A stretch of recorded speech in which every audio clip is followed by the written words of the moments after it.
Drôle de rentrée sociale pour les syndicalistes belges. Il n'y a pas chez nous, comme chez nos voisins, de plan de rigueur, puisqu'il n'y a pas de gouvernement. Ceci nous donne un peu plus de temps pour préparer une autre échéance, les élections sociales du mois de mai 2012. Mai 2012, ça peut sembler fort éloigné.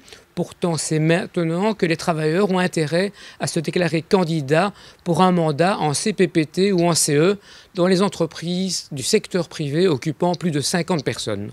Oui, c'est véritablement un des tout grands moments de démocratie directe d'ailleurs de la vie sociale.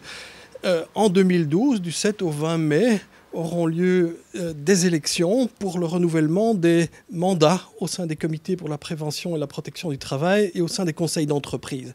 C'est vraiment un grand moment parce que les gens vont véritablement pouvoir désigner leurs représentants, les personnes dans lesquelles elles ont confiance, et c'est évidemment aussi un important test de représentativité des différentes organisations syndicales. C'est une occasion pour les candidats de se mettre au service de leurs collègues de travail. Et évidemment, nous souhaitons lancer un appel que toutes les personnes qui ont confiance dans notre organisation, qui voient la différence, la manière de fonctionner du syndicat libéral, eh bien, soient évidemment candidates sur les listes des élections sociales. Mais mai 2012, c'est déjà trop tard. C'est maintenant qu'il faut des contacts, c'est maintenant qu'il faut pouvoir nous rejoindre pour le lancement de cette campagne et préparer cette campagne ensemble.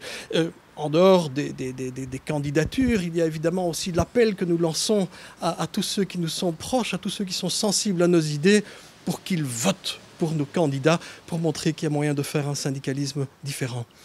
Les élections sociales auront lieu du 7 au 20 mai 2012 dans les entreprises du secteur privé.